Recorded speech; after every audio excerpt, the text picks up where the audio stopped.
want to reach around 15 million students. So that's by far the largest initiative in this area. And I was, before coming here, trying to investigate, is there already some evidence coming out of that project, because it's such a large-scale project.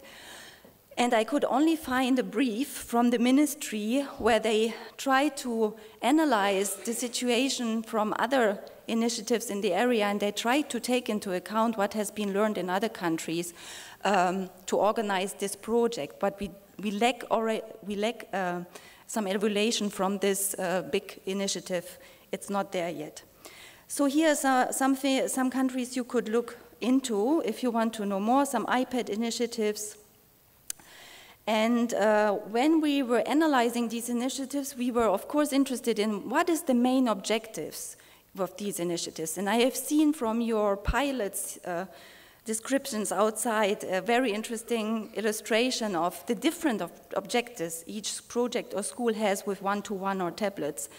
And for these one-to-one initiatives, it was for a lot of countries to implement a one-to-one pedagogy, because it's not just the technology, it's a whole change in the pedagogy that goes with it. But also these initiatives aim to foster anytime, anywhere learning with students, and also would allow students to use the devices at home. And it was also for some countries the idea really to increase simply with these initiatives the provision of equipment and devices in schools. Then what actually have these one-to-one learning initiatives actually achieved? And within this qualitative studies, we have asked practitioners for their perspective. And what was mentioned a lot was that these initiatives really increased the participation levels in class, and also better school attendance rate. I think that's coming mainly from the UK. So it's a means also to keep children who are disengaged normally in schools in school. It provides certainly extended learning opportunities outside schools, and that's what Diana mentioned this morning. One of the benefits of these kind of mobile devices is that they are mobile. So students should be able to take them home, and parents should be involved. But not each of these initiatives actually takes that on board. But that's a missed opportunity. Then also there's some evidence, or we looked at evidence from the literature concerning grades, and there we did not find significant results concerning student better achievement. But a lot of evidence was found, or also was mentioned from schools and teachers, that it has an impact on the organizational practices in schools. Practitioners mention a couple of barriers within these one-to-one initiatives, and some of that you have heard already today, the importance of providing the digital content with it. In a lot of cases, there was no clear implementation strategies, or teachers, they had high initial expectations then, which diminished a little bit towards the end of the project. Luckily, in the Creative Classrooms Lab, I think it's the other way around. We were a bit skeptical in the beginning, and now after the second year, we see how it can actually work. And also the technological support that is needed. So when I was hearing about, more or less, about all your pilots today, I was thinking myself, so what will happen after this step of piloting and trying to work together and to connect everything? I will talk to Jose maybe later. So what is actually the thinking within the ministry of going further with these pilots? So that's an interesting discussion point, and if you have some ideas of how this can be in a kind of way enlarged, or what's the next steps, that would be really interesting also for European SchoolNet. And we always struggle with this issue of maintenance in terms of crisis, pure maintenance of initiatives, and upscaling. And what we have found via this study is that for a couple of things might nurture sustainability. So we found that one-to-one initiatives based on a co-financing model where everybody is involved in acquiring the device might have better perspective for maintaining and upscaling. What is also important is the ownership issue. Does the device belong to the school only? Is it based on a loan scheme, or is it actually in the possession of the learner? Then what is of course really important for sustainability is to have a long-term strategy from the very beginning of your project to see what you want to do, not only now, but also as part of a school development in the next year and in the year after, to have a kind of vision and plan with these devices. And especially working on a European level, what is always the challenge is that while something is working in one school and is really successful, it's so difficult to transfer these practices to other schools because every practice is embedded in a specific context, and which is social, and these kind of upscaling then really needs some incentives for teachers also to create some teachers' networks to make these kind of things happening in another way, maybe in another school, not exactly in the same way. If you are interested in some case studies, there's a lot of one-to-one initiatives in the different regions in France. You can check out this study we did together with Microsoft. And these are already quite not so small scale studies anymore in the department of Oise in France and in Landes, and there's many more also, I think, in France. And you can really investigate in detail in the study the different ownership models and deployment of the devices. So after this qualitative view across Europe, I think it's always important to actually also look at what do we know from the statistics about this. Because once you're in a conference and you are in this bubble and it's about tablets and you think, oh, it's happening everywhere. But what we found is that one-to-one is not really the reality in Europe yet, despite some large-scale initiatives. But these initiatives were sometimes for specific grades, for specific age level of students, and it's not overall the reality in schools in Europe. So also 2 years ago, and I'm sorry again, it's data that dates back a little bit, but it's also the latest study in that area. We did a study with the University of Liège, a quantitative study, and just to point you to some of the outcomes related to one-to-one, there's still relatively few students in one-to-one classes, and they are concentrated in a few countries and at specific grades. I just want to mention Norway here, where they have a lot of, they had a big national scheme of providing laptops to students, so there the penetration rate is already really high.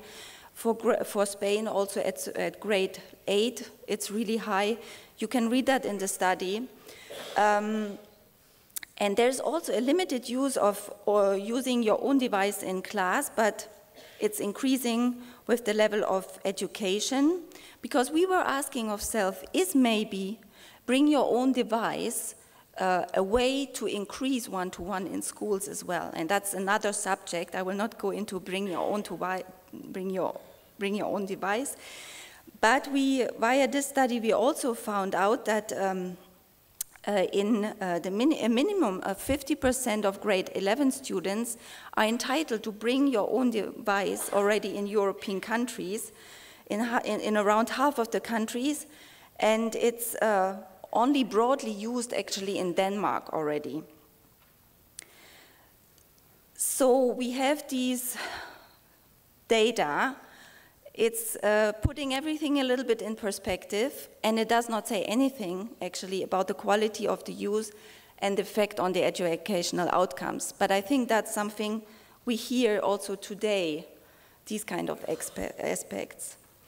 Then European SchoolNet did a lot of pilot projects, also with industry, on the use of netbooks in schools and also on the use of tablets in schools. And we have used the results of these pilot projects really to nurture few newer projects.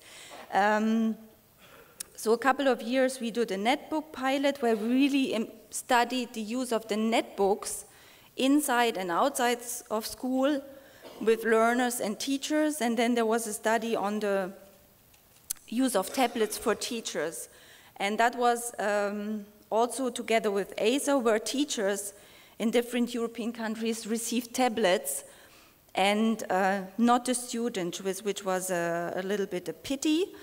But we have some new projects in that area with a study that we started right now with testing Chromebooks in schools and also a pilot with Samsung. But what I want to say basically, what is the outcomes of our pilots, these European pilots? We really saw that the development of one-to-one pedagogy is based on learning scenarios. So teachers will not, it was mentioned before, it needs time for teachers to get used to the technology, to make something happen at the school level, to have the right connectivity, all that. But also teachers, they need to have a little bit of practical examples of how to actually integrate it in their classroom. So we were thinking, based on the outcomes of our studies, that pedagogical scenarios could be a really interesting idea for, offered to teachers.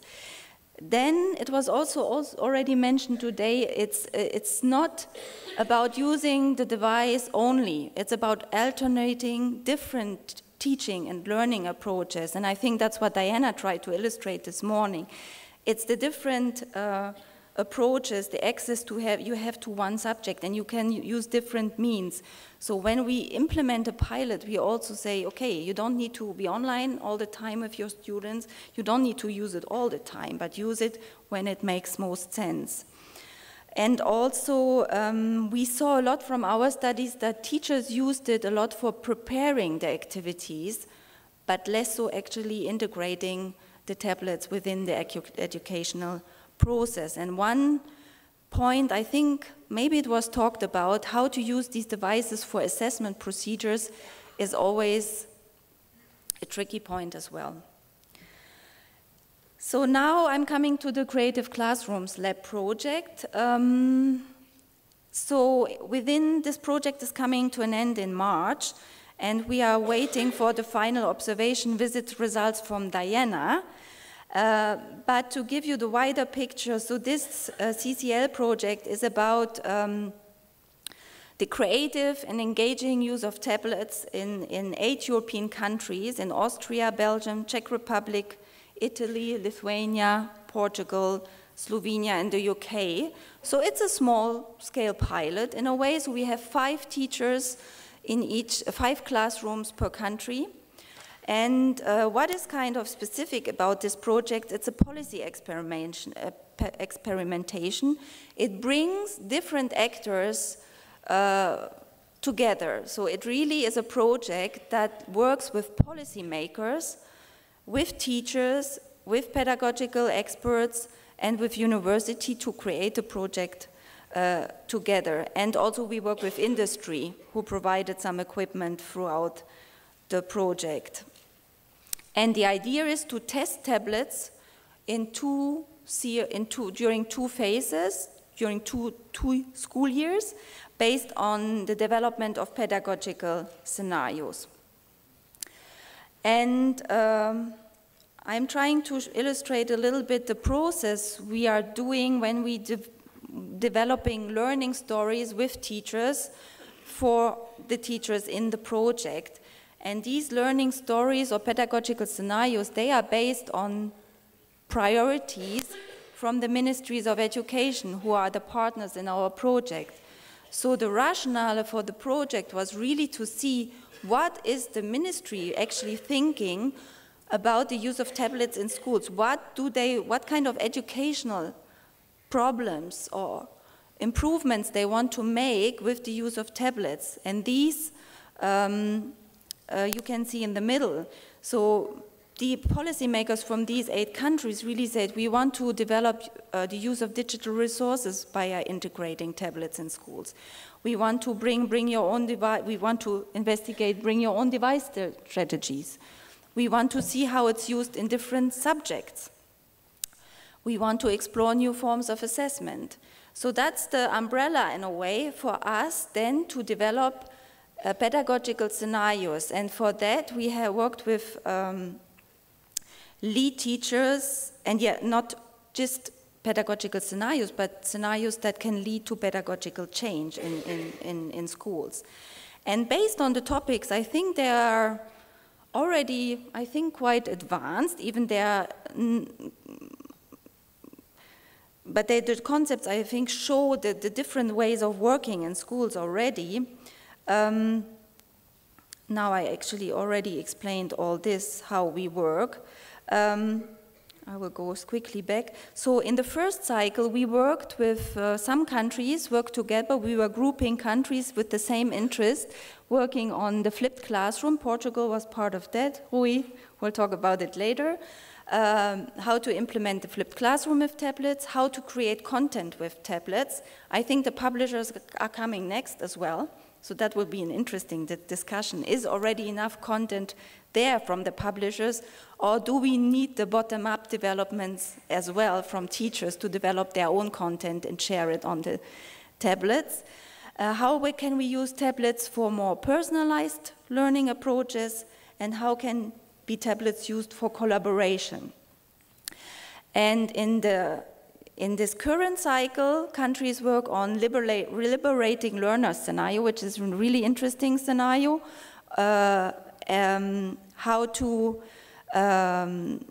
Another scenario is how to assess individual students' contribution during a group work. So we look really at this specific aspect, or school-to-school collaboration. So as I said, the ministries, they set the priorities with what they want to investigate with tablets. We work with 5 lead teachers in each of the countries on the scenarios and with the policymakers. This has been a really interesting process. And then these 5 lead teachers, they work with the other 4 teachers in their country on the adaptation of the pedagogical scenarios. The university, that's here the University of Wolverhampton, who does the observation visits. We also have a pedagogical board who looks at the process as such. So the project is quite involving a lot of stakeholders, and I think that's also sometimes the success of certain projects, to involve as many people who have an interest in this kind of developments in all the steps. These pedagogical scenarios or learning stories I was talking about, 5 minutes? Okay, I'm almost there. Is shown here, but I leave that to Rui to explain later on.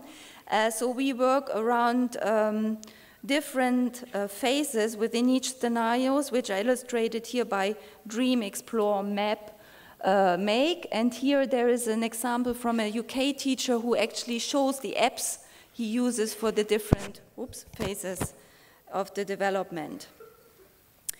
Then I want to show you actually this liberating learner, an example of the liberating learner scenario, which is about enhancing students' meta-reflection about their learning process. So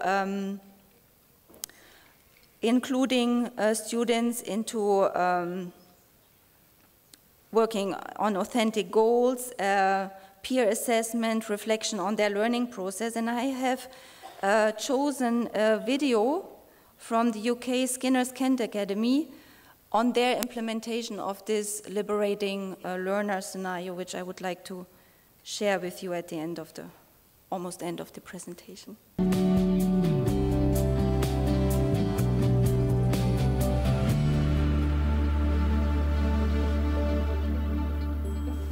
The UK's Creative Classroom Labs project this year has focused around liberating learners. This is the idea that the use of devices in the classroom can aid and support independent learning, and most importantly help to develop those independent learning skills along the way.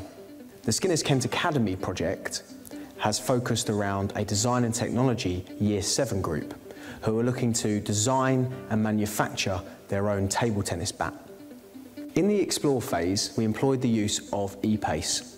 The idea behind it is that it gives you a profile of the type of learner that you are. And then it gives you a profile as to which areas are of strength and which areas are areas of improvement. What's great about the way in which we've done this project is that we've had 2 classes running alongside each other. One that has used the ePace model and the devices, and one that hasn't. The group that's been using the devices, I've seen a real shift in teaching skills and independent learning skills of the students. Teaching techniques really started to change in the make phase. The onus was placed on the students to find that information and research that information on their own and really use their independent learning skills. Watch the video on Edmodo to show you how to actually mark out your table tennis template onto your piece of MDF wood. Apps like Edmodo have supported the ability for students to have a central store of information that they can go to independently and at their own pace in order to find that information they need. An interesting use of the app Orasma provides students with instructions and health and safety points in the use of machines. Using the app and their device, an instructional video appears once the machine is aligned in the camera. And this gives them everything they need to know in order to be able to use the machine safely and appropriately.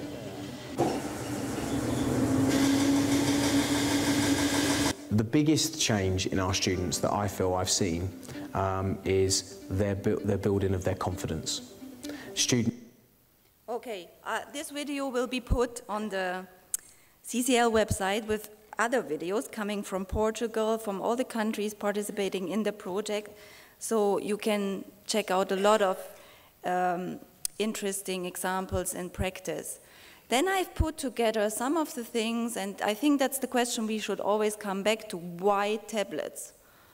Why do we actually want to integrate tablets? And there were some great examples shown from the presenters just before me. So I put some of the things that coming out a little bit of the Creative Classrooms Lab project. It's certainly the mobility aspect that has to be exploited in different types of pedagogical approaches that makes the added value of a tablet. And it's also this portable experience that can lead to a conceptual portability. I will not go into detail with this term now, but also the easiness of the use of the tablet makes it really more easy to focus on the learning as such. So these were just some of the things.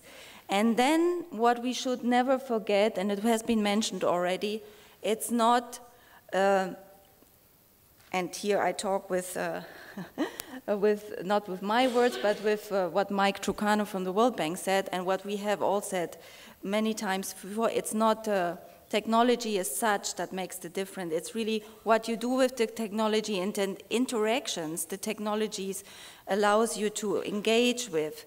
So it's not it's in the content, it's not the container, and it's the connections and the communities. And some people even say it's not only the content, it's the teacher that makes still the difference for education. And it's this co-development of content and active learning that is important. And all of this is part of an ecosystem at school, as well as links between home and school that has to be equilibre in a way. So you will hear, and I invite you to our final conference from the project on the 25th of March in Brussels. It will be not so many, I'm afraid, but there we will share with you the lessons learned from this project with really, I think, the evidence that also Diana brings from the observation visits of what was really coming out of the use of tablets in 8 different European countries in different contexts. So if you want to come, I'll send you the invitation. Thank you very much for your attention. Have a good conference.